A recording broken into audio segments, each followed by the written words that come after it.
Os Montes Cárpatos cortam o coração da Romênia. Florestas antigas cobrem suas encostas. Esta é a Transilvânia, uma terra de mitos e mistérios. Aqui surge a história de Vlad III, o Empalador. O nome de Vlad ecoa através do tempo. Ele foi um príncipe da Valáquia. Sua vida foi um turbilhão de violência e ambição. Era um mundo de guerras constantes e a ameaça do Império Otomano. E Vlad era implacável. Vlad III nasceu em 1431 na cidade-fortaleza de Sighisoara, Transilvânia. Seu pai, Vlad II, era um nobre e membro da Ordem do Dragão.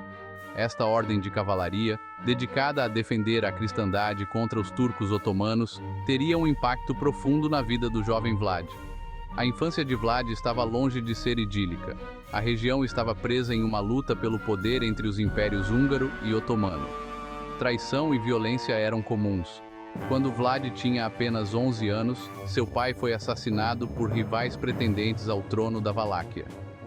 Este evento traumático deixou uma marca indelével em Vlad. Instilou nele uma profunda desconfiança dos outros e uma sede de poder.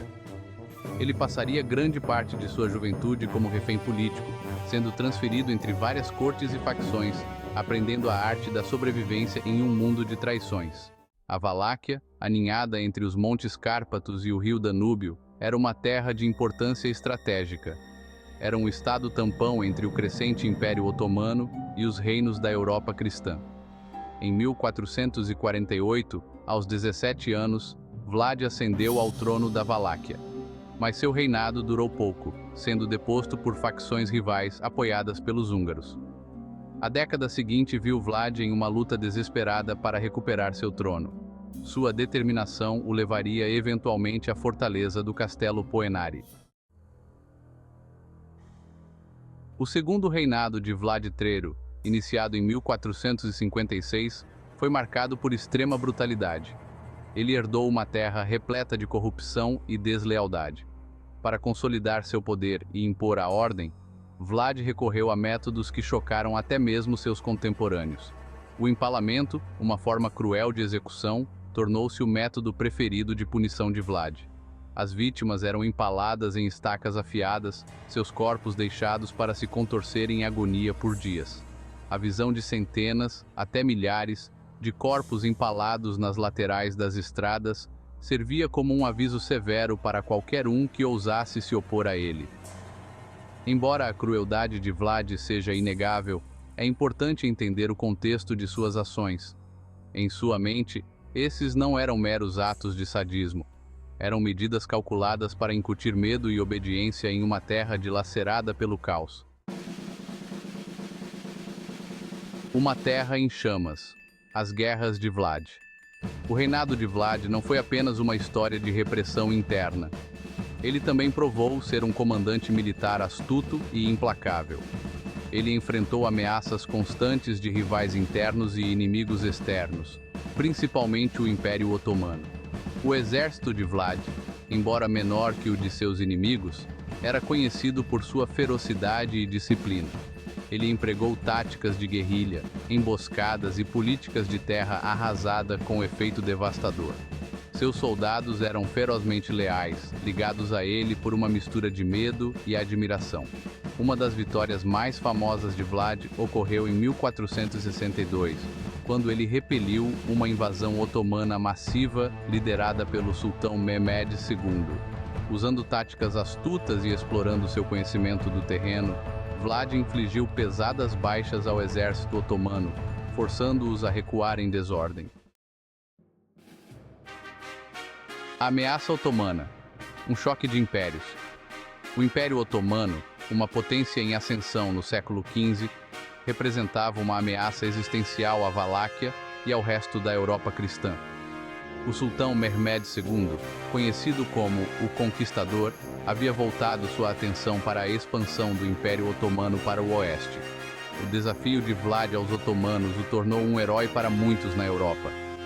Ele era visto como um baluarte contra a expansão islâmica, um defensor da cristandade.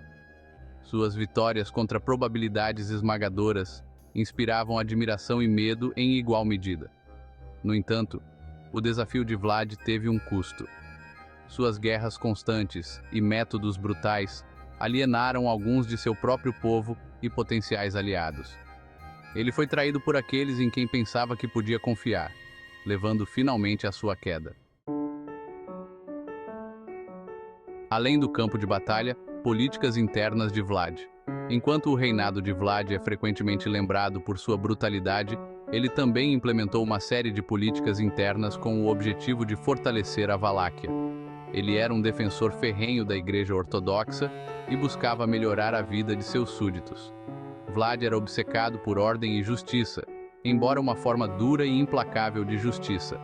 Ele estabeleceu leis e punições rígidas, visando criminosos e oficiais corruptos com igual zelo. Ele também promoveu o comércio e a agricultura, buscando tornar a Valáquia mais próspera. No entanto, seus esforços para reformar a sociedade da Valáquia foram frequentemente ofuscados por seus métodos. Seu reinado de terror, embora eficaz em reprimir a dissidência, criou uma atmosfera de medo e suspeita que permeou todos os níveis da sociedade. Homem, monstro ou ambos? O complexo legado de Vlad III. Vlad o Empalador morreu em batalha contra os otomanos em 1476. Sua morte marcou o fim de uma era para a Valáquia. O pequeno principado acabaria por cair sob o domínio otomano. O legado de Vlad permanece um assunto de debate até hoje. Ele era um tirano implacável ou um herói nacional? Um defensor da cristandade ou um louco sanguinário? A verdade, como costuma acontecer, está em algum lugar no meio. Vlad foi um produto de seu tempo, um governante moldado pela violência e instabilidade da Europa Oriental do século XV. Ele era uma figura complexa e contraditória, capaz tanto de grande crueldade quanto de piedade surpreendente. Seus métodos eram brutais, mas seus objetivos eram frequentemente movidos pelo desejo de proteger seu povo e sua terra natal.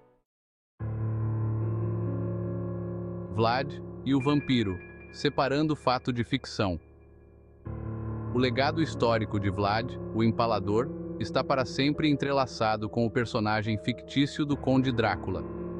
Bram Stoker, o autor irlandês que escreveu o icônico romance de vampiros, inspirou-se na reputação de crueldade de Vlad e sua associação com a Transilvânia.